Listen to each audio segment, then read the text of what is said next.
salam sejahtera. Bayangkan jika suatu hari pokok boleh bercakap dan menegur kita tentang kesalahan kita. Apa yang akan kita lakukan? Takut, terkejut, atau kita akan berubah?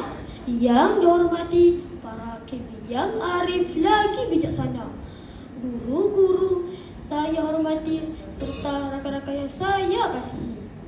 Nama saya Muhammad Aidil Adha bin Ismail Fahmi dari Sekolah Bahasa Aintung Pelita Pasir Salah.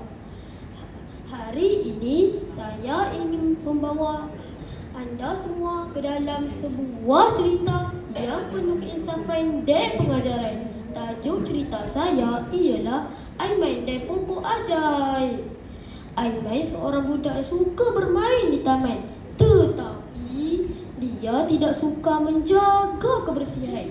Setiap kali makan, buang sampah merata-rata. Taman itu menjadi kotor dan berbau.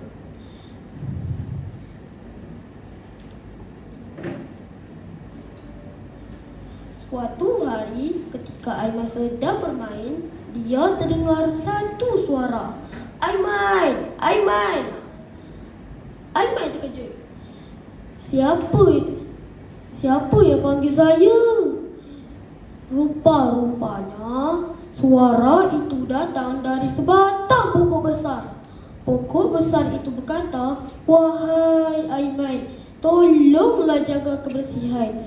Aku perlukan udara bersih untuk hidup." Aiman merasa takut tetapi juga sedar kesalahannya.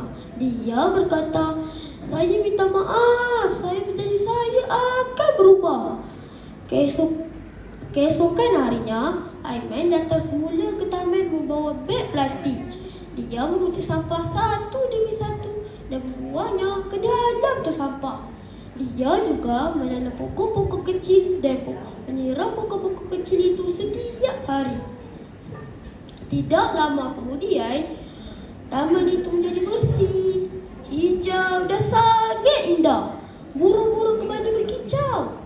Pokok ajaib itu berkata, terima kasih Aiman." Aiman tersenyum gembira. Kini dia menjadi budak yang bertanggungjawab. Nilai murni daripada cerita saya ialah kita mestilah menjaga kebersihan, menyayangi alam sekitar dan berani berubah menjadi insan yang lebih baik. Jika hari ini kita masih membuang sampah merata-rata, ingatlah mungkin alam sedang menangis tanpa kita tahu. Sekian saja cerita saya pada hari